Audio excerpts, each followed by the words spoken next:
Moorlands Radio Sport, in association with Leek Building Society.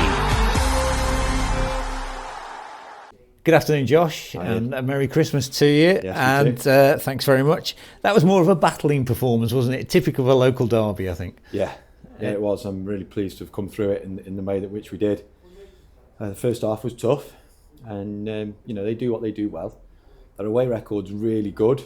They've got sort of 2/3 of their points that they've collected from their away games, and they've obviously won local derbies this season at Hanley and Kidsgrove. So, and they won here last year. So all of that stuff, we knew it was going to be hard, and they caused us a couple of problems in the first half. Too many crosses came in down our right hand side, which we spoke about at half time, and we never got into our sort of free flowing passing game.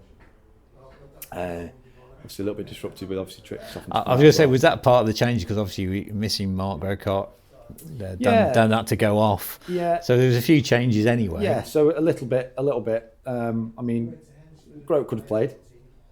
We chose not to. We, like we said on Saturday, had a little bit of tightness in his hamstring. Obviously Dan's just opened up his knee from a block tackle, so we'll just see how that one settles down. Hopefully it's not too serious, but we don't know yet. But yeah, Kari obviously came out of the team for no other reason than wanting to just freshen it up. You know, Kari's been brilliant in the last few weeks. Then came back into that more sort of wider area than what he's been used to doing. And obviously Fenton, we moved into that position today, who I think can do that role really well, and he showed that in moments. But yeah, we didn't get to our free flowing best, but it's hard to do that at this time of year. I know that sounds daft, but it is, and you've just got to get through the games. And so if you'd offered me 4 goals, none against, 6 points from the 2 that we've had, I'd have absolutely snapped your hand off. And of course you've got Tim Grice, who first started the season, and of course he gets a goal. Yeah, and that's what he does best. I mean, he's a constant thorn in opposition defences, isn't he? And that's why he scored the number of goals he's scored, because he keeps getting in the areas.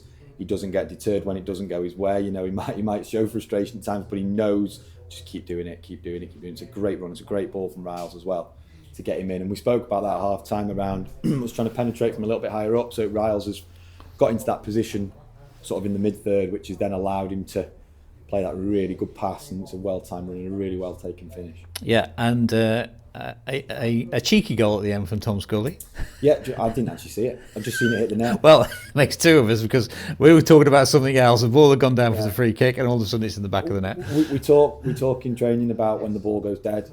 We come to life, both in and out of possession. Now 2-0 up in the 94th minute on Boxing Day after you've played Saturday, I don't necessarily expect that. So that's why I turned round and Robbie everybody's cheering. Well, to be honest, Robbie kept getting fouled, didn't he? And there was times he wasn't winning. The referee wasn't giving those free kicks, but he's giving that free kick. So we'd all turn around thinking, brilliant, that's game, set, match, and he's bright. Robbie and Scully, both of them are bright, and they've obviously done really well there. Yeah. So you've got another local derby coming up on New Year's Day. Mm-hmm.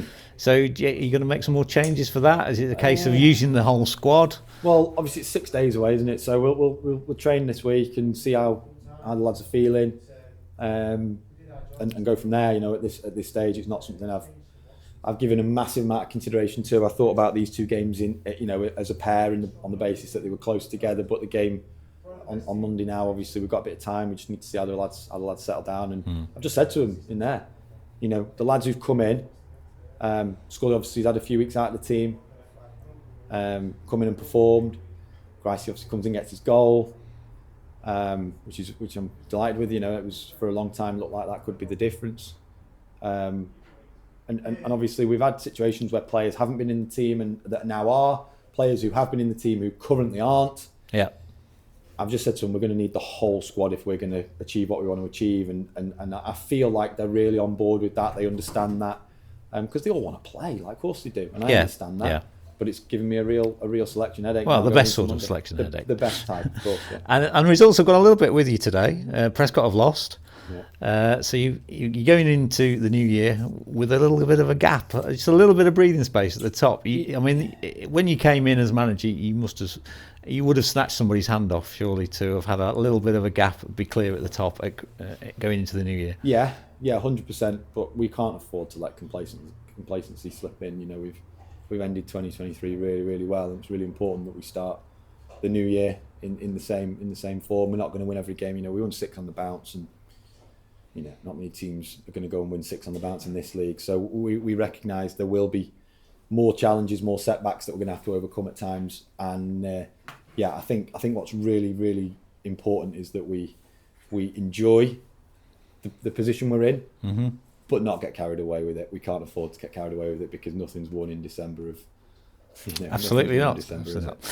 Josh, thanks very much for your time. Merry Christmas and a Happy New Year to you, and we'll see you at Kidsgrove on New Year's Day. Yeah, thank you very much. All right, thanks a lot to all the Leek fans as well. That's Josh Brehaut, the manager of